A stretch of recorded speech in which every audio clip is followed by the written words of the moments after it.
خانم میگن که شوهر پیدا نمیشه، درسته؟ شوهر؟ چرا شوهر پیدا نمیشه؟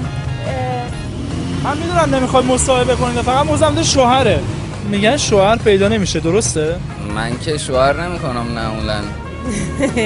چه مصاحبه جالبی. شوهر چرا پیدا نمیشه؟ بخاطر اینکه ما اخلاقمون خیلی خوبه. نه اینطوری نیست. پیدا میشه؟ چرا پیدا نمیشه؟ چرا پیدا نمیشه؟ نمیدونم. شوهر چیزی که زیاده شوهره. شوهر زیاده. پس چرا اکثر دختر مجرد موندن؟ خب دخترها علاقه به ازدواج ندارن. شدن. الان جای پسر و دختر عوض شد. الان ما باید ناز پسرها رو بکشیم. شوهر خوب پیدا نمیشه. نه این همه پسر. شوهر پیدا نمیشه دیگه، اینقدر که جامعه‌مون خراب شده. خاطر اینکه همه چی در دسترسشون هست، برای چی بیان سراغ خانوما مثلا بیان شوهر کن، بیان زن بگیرن و اینا. نیازهاشون همه جور داره برصرف میشه، شوهر پیدا نمیشه. چرا همه چی دست آقایون هستش؟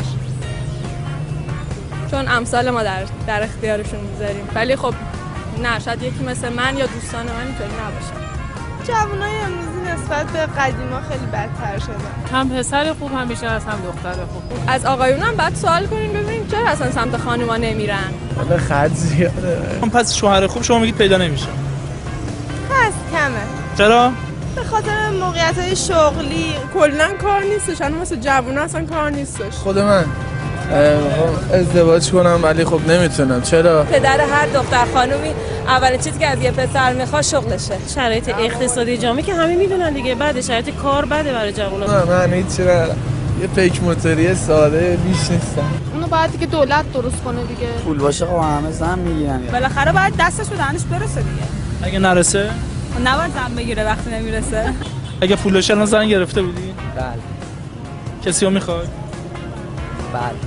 من پول نیست داره به فکر زن نمیافته دیگه. کارشناسی امیرکبیر خونده، ارشدش دانشگاه تهران، بهترین دانشگاه ایران. الان شما پول بده من یکی تو همه خیابون میگیره.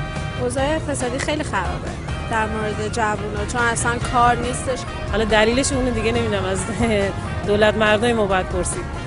حالا پس مسئولین که اصلا بخوابن. آقا پسرها هم دختر خانوما بهتر هر چی زودتر ازدواج کنن. خانم طبقاتشون رو بنا به شرایط خودشون بیارن پایین. مردای قدیم مثل مردای قدیم بودن. شما تا الان ازدواج کرده بودی؟ 100%.